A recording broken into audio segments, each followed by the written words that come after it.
चारा चोर था वो हार गया है। और जो विश्वास बिहार की जनता ने दिखाया है, जो सरकार जो हमेशा चोरी करती आई है, लोगों का जो है हक खाती आई है। इन लोगों की एक बीमारी चाहिए, इनकी सरकारें नहीं आ रही है। महाराष्ट्र कहने वालों को कहने दो, अब भी कुछ नजर नहीं आ रहा तो वो बेवकूफ है जो कह रहे हैं। दोनों पप्पुओं को ना शपथ लगा दी जबरदस्त। बहुत वोट चोरी कर रहे थे। वोट चोरी नहीं है, ये प्रचंड बहुमत है, प्रचंड बहुमत। कलम और कट्टे की लड़ाई थी मैडम।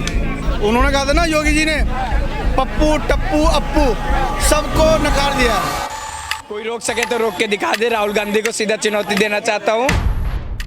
नमस्कार, मैं मिसा पाल आप सभी का स्वागत करती हूँ बतंगड़ में। देखिए इस वक्त हम मौजूद हैं दिल्ली के बीजेपी हेडक्वार्टर में और यहाँ पे बिहार में जिस तरीके से भारी बहुमत से जो जीत हुई है, एनडीए को जो जीत मिली है, उसके बाद जश्न मनाया जा रहा है। और जश्न है वो थोड़ा बिहारी तरीके से मनाया जा रहा है। मैं आपको दिखा दूँ यहाँ पे लिट्टी चोखा, देखिए एक बार थोड़ा सही से दिखाइए।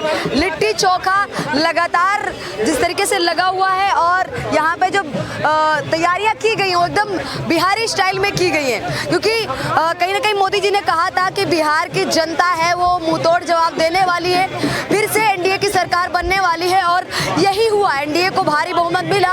और यहाँ पे जो जश्न में आम जनता शामिल हो रही है, आप लोग देख सकते हैं कि तमाम जो जनता दिख रही है आपको लिट्टी चोखा खाते हुए दिख रही है, लिट्टी चोखा को एंजॉय कर रही है। और उसके बाद मोदी जी आएंगे, संबोधित करेंगे तमाम लोगों को और भाषणबाजी चलेगी, बयानबाजी चलेगी। लेकिन अब देखिए सत्ता पक्ष पे भी लोगों की नजर है कि हो सकता है वोट चोरी का आरोप बिहार में भी लगे। जिस तरीके से अखिलेश यादव ने कह दिया है कि हरियाणा और महाराष्ट्र के बाद अब बिहार में भी वोट चोरी हो गया है। लेकिन आने वाले पश्चिम बंगाल के इलेक्शन, उत्तर प्रदेश के, तमिलनाडु के, वहां पे ऐसा नहीं होने वाला है। जनता लताड़ देगी। इस तरीके की बयानबाजी स्टार्ट हो गई है। और फिलहाल यहाँ पे एक बार भीड़ देखिए, आप गौर से भीड़ देखिए, इधर लगातार गाड़ियां देखिए, जश्न ढोल नगाड़ों की जो आवाज आ रही है, ये देखिए जीत की खुशी में तमाम लोग यहाँ पे एकत्रित हुए। अब हम आम लोगों से जानने की कोशिश करेंगे, बात करने की कोशिश करेंगे कि कैसा लग रहा है जो एनडीए की जीत हुई है, क्या सच में ये जीत है, जो ये जो वोट हुए थे ये निष्पक्ष हुए थे। तमाम सारे सवालों के जवाब लेने की कोशिश करेंगे जैसा कि विपक्ष बोलता है। आइए अब नॉर्मल लोग मतलब तमाम लोगों से जानने की कोशिश करते हैं। शुभ नाम क्या हुआ? मेरा नाम दीपक शर्मा है जी, दीपक शर्मा। दीपक जी क्या कहना चाहेंगे? यहाँ पे लिट्टी चोखा भी लगा रखा है जिस तरीके से बीजेपी हेडक्वार्टर के बाहर जीत को एंजॉय कर रहे हैं। जिसका बाप चारा चोर था वो हार गया है और इसी खुशी में लिट्टी चोखा यहाँ पे जो है बीजेपी के द्वारा लोगों को जो है दिया जा रहा है कि भैया भंडारा हो रहा है, क्योंकि आज बहुमत से जीत हुई है और बहुत बड़ी जीत हुई है। और एक जो सरकार जो हमेशा चोरी करती आई है, लोगों का जो है हक खाती आई है, उसकी हार हो गई और बीजेपी के फिर से जीत हो गई है। तो नीतीश कुमार जी आपको पहली बात तो बहुत बहुत शुभकामनाएं। और इस बार बिहार के अंदर में लगातार विकास होगा और बिहार के अंदर में जो विकास पहले नहीं हुआ है, जिसको वादा किया गया, अब दोबारा स्टार्ट हो जाएगा जी। यहाँ पे जो जश्न मनाया जा रहा है वो भी बिहारी स्टाइल में, लिट्टी चोखा लगा हुआ है, तमाम लोग खा रहे हैं, उसके बाद भी हेडक्वार्टर के अंदर जा रहे हैं। देखिए भारतीय जनता पार्टी विकास कार्यों की योजनाओं की पार्टी है। विपक्षी पार्टी जो गलत भ्रम फैलाकर जनता के अंदर गुमराह करती थी, वो बिहार की जनता ने फिर बता दिया है कि भारतीय जनता पार्टी विश्व की सबसे बड़ी पार्टी है। सबका साथ, सबका विकास, सबका विश्वास, सबके प्रयास की अगर बात करती है तो सभी वर्ग के लोगों के लिए काम करके उनका विश्वास जीतने का भी काम करती है। बिहार का भविष्य इस बात को पता था कि भारतीय जनता पार्टी देश के यशस्वी माननीय श्री नरेंद्र मोदी जी के हाथ में है। युवाओं ने, महिलाओं ने जो विश्वास भारतीय जनता पार्टी एनडीए में दिखाया है, उसके प्रति देश के यशस्वी माननीय श्री नरेंद्र मोदी और उत्तर जो बिहार के मुख्यमंत्री के रूप में जो भी गठबंधन फैसला करेगा वो विकास के लिए, बिहार के लिए काम करेगा। और जो विश्वास बिहार की जनता ने दिखाया है उसके साथ कंधे से कंधा मिलाकर एनडीए सरकार खड़ी है। क्या कहना चाहेंगे? पप्पू यादव कह रहे हैं बीजेपी बिना झूठ बोले, बिना वोट चोरी किए इलेक्शन जीत ही नहीं सकती है, क्या कहना चाहेंगे? This is a grand victory of NDA regarding to new election. Under this is a vote for development, vote for development, and each and every matter the NDA is going to elaborate all works. That is why it is a good rules in Bihar. We will until the 2040 it will okay. अच्छा, ये कोई भी विपक्ष party सवाल उठाता है कि BM में मतलब वोट चोरी हुई है, ये सब तो ये गलत है। मैं मानना चाहूँगा क्यों बंगाल में ममता बनर्जी जीतती है तब गलत नहीं है, हिमाचल प्रदेश में कांग्रेस की सरकार बनती है तब ईवीएम गलत नहीं है क्या? हाँ, और कर्नाटक में बनती है जब। इन लोगों की एक बीमारी चाहिए, इनकी सरकारें नहीं आ रही हैं। ये हमारे बिहार राज्य बहुत आगे बढ़ रहा है, कुछ बहुत जब से नीतीश जी के हाथ में है, बहुत जोरों तोरों पे, बहुत अच्छे मार्जिन से, बहुत अच्छे लेवल पे बहुत बिहार विकसित राष्ट्र हो रहा है, विकसित राज्य हो रहा है, बताना चाहूँगा।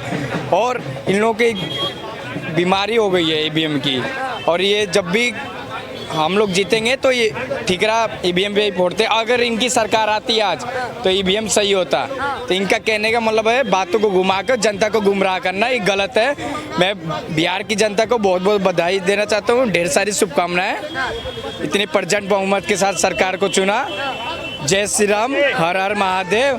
बिहार एक झांकी, अभी तो बिहार झांकी है, बंगाल की चढ़ाई है अब की बार, सीधा पार है, खेला शुरू हो गया है। कोई रोक सके तो रोक के दिखा दे। राहुल गांधी को सीधा चुनौती देना चाहता हूँ। बिहार ने अपनी बहार खिला दी है और बिहारी को ये सोचो कि बिहारी कहीं से किसी कम है तो मोदी जी का जादू चल गया। अच्छा मैम, अशोक गहलोत कह रहे हैं कि लोकतंत्र खतरे में है, लोकतंत्र महाराष्ट्र। क्या कहना, कहने वालों को कहने दो, अब भी कुछ नजर नहीं आ रहा तो वो बेवकूफ है जो कह रहे हैं। क्या कहना चाहेंगे सर? अशोक गहलोत कह रहे हैं कि हरियाणा में भी जिस तरीके से वोट चोरी हुए वहाँ पे भी लोकतंत्र खतरे में, बिहार में भी। क्या कुछ कहना चाहेंगे सर? क्या कहना चाहेंगे? दोनों पप्पुओं को ना शपथ लगा दी जबरदस्त। बहुत वोट चोरी कर रहे थे। वोट चोरी नहीं है, ये प्रचंड बहुमत है, प्रचंड बहुमत। उनको नकार दिया है, जंगल राज को नकार दिया है। 20 साल बाद भी नकार दिया जंगल राज को। सर जीत की खुशी में आप लड्डू खा रहे हैं, आप भी खाइए। सर क्या कहना चाहेंगे? जो जीत हुई है यहाँ पे तो तमाम लोग जश्न मना रहे हैं। अब विपक्षियों के मन में तो यही सवाल उठ रहा है, जो ये जीत हुई है ये कहीं ना कहीं फिर से वही चीजें हो गई जो महाराष्ट्र में, हरियाणा में, दिल्ली में और उनको बर्दाश्त करनी पड़ेगी अपनी हार। और वो तो है ना, लगाते ही हम हमारे ऊपर वोट चोरी का भ्रष्ट उस के गलती से करते हैं, ये करते हैं, वो करते हैं। ऐसे नहीं है, जनता ने मोदी जी पर, नीतीश कुमार जी पर भरोसा किया और जंगल राज को नकार दिया। दोनों, जैसे उन्होंने कहा था ना योगी जी ने, पप्पू टप्पू अप्पू सबको नकार दिया है। अब पूरा बिहार मंगल में है, भगवा में है। ठीक है, देखिए जो तमाम भीड़ आप लोग एक बार देख सकते हैं, इधर भीड़ दिखाइए। ये जो भीड़ आप लोगों को देखने को मिल रही है, ये भीड़ जश्न में शामिल होने के लिए आई है, ताकि ये जो जश्न है, ये जो देख रहे हैं यहाँ पे मोदी जी को देखने के लिए भी तमाम लोग आए, क्योंकि इसके बाद भाषण मोदी जी देंगे। 5-6 बजे का टाइम है, तो और भी लोगों से जानने की कोशिश करेंगे इस जीत को लेकर। सर क्या कहना चाहेंगे? बिहार में जो भारी बहुमत से जीत हुई है, क्या कहना? जंगल राज का खात्मा हुआ है और सुशासन बाबू फिर से एक बार सरकार बनाएंगे। और जो MY समीकरण है, पहले होता था मुस्लिम और यादव, अब महिला और यूथ का समीकरण जो NDA सरकार है वो लेके आई है और महिला सशक्तिकरण पे जोर दिया है। सड़क, बिजली, पानी, इस पे भी उन्होंने काम किया है, इसलिए ये भारी बहुमत से सरकार फिर से समीकरण ने भी क्या कहते हैं, इंडिया गठबंधन को नकार दिया क्या? नहीं, MY समीकरण उनका, जो इंडिया गठबंधन उनका समीकरण है मुस्लिम और यादव, जातिगत समीकरण है। बट हम विकास के नाम पे समीकरण बनाए ना, महिला और यूथ। MY का मतलब महिला और यूथ। क्या कहना चाहेंगे सर, बिहार में जो जीत हुई है, क्या कहना चाहेंगे? कलम और कट्टे की लड़ाई थी मैडम, और कलम जीत गई, कट्टा हार गया। क्या लग रहा है विपक्षी अब क्या क्या आरोप लगा सकते हैं, क्योंकि वोट चोरी का आरोप तो पहले से लगा। कुछ भी करे, अपनी फतेह हो चुकी है, कुछ भी कहते रहे, लकीर पीटते रहे, काम हो गया। क्या कहना चाहेंगे? हर जगह सर बीजेपी है वो क्या कहते हैं, चुनाव आयोग के साथ में मिलकर वोट चोरी कर लेती है। ऐसा कुछ नहीं है, बिहार में भी कर लिया। नहीं, ऐसा कुछ नहीं है। नीतीश जी शुरू से ही उनका साइलेंट वोटर रहा है। और दूसरी बात है कि 2-3 चीज फैक्टर करता है। एक तो है मेगा वोट, एक सीमांचल वाला जो वोट था वो भी पड़ा है, और यूथ वोट जो है, सारे जो वोट जो है वो सारे जो है बीजेपी के खाते में आए हुए हैं इस बार, जिसके कारण MMMY जो आया है, सारा ये वोट जो है बीजेपी के खाते में आया है। और जो नीतीश जी ने जो काम किया है ज़मीनी स्तर पे, जो ज़मीन पे चलता है वो उन्हीं को दिखाई देता है। तो ये चीज़ जो है वो वोटरों ने दिखाया है। ये चीज़ फैक्टर था और जिसके कारण ये निकल के आया है। अच्छा, जो सरकारी नौकरी देने वाले थे हर घर में, क्या कहते थे, तेजस्वी यादव, उसको भी जनता ने नकार दिया। देखिए ऐसा है कि ऐसा कभी पॉसिबल ही नहीं है कि हर घर में एक सरकारी नौकरी हो सके। एक डाटा एनालिसिस के अनुसार जो है हर घर हर परिवार में नौकरी देना इम्पॉसिबल है, लेकिन उस चीज़ को बीजेपी ने 1 करोड़ में कन्वर्ट किया था, जिसके कारण ये आपका पॉजिटिव में वो रिस्पांस मिला है। देखिए आप, जो ढोल नगाड़े बज रहे हैं यहाँ पे, जो जश्न मनाया जा रहा है, ये देख सकते हैं आप लोग बीजेपी हेडक्वार्टर के बाहर। और अभी थोड़ी ही देर में मोदी जी भी आएंगे, प्रधानमंत्री जी भी यहाँ पे आके भाषणबाजी कर सकते हैं और क्या कहते हैं, जीत को लेकर जो अपनी प्रतिक्रिया है वो भी देंगे। फिलहाल आप लोग क्या सोच विचार रखते हैं, आप हमें कमेंट बॉक्स में बता सकते हैं। धन्यवाद। दोस्तों, हम जनता की आवाज बनकर सच्ची पत्रकारिता कर रहे हैं। लोगों की समस्याएं, उनके सवाल और सच को सरकार तक पहुंचाने का काम कर रहे हैं। बस आपका थोड़ा सा साथ चाहिए। इस वीडियो को ज्यादा से ज्यादा ग्रुप्स में शेयर करें ताकि हर आवाज सरकार तक पहुंच सके। अगर आप भी इस पहल में हमारे साथ हैं तो कमेंट में जरूर लिखें बी सपोर्ट। आपका शेयर ही हमारी ताकत है। ऐसी ही कोई जन समस्या या परेशानी हो तो हमसे संपर्क करें या सोशल मीडिया पर कमेंट या डीएम करें।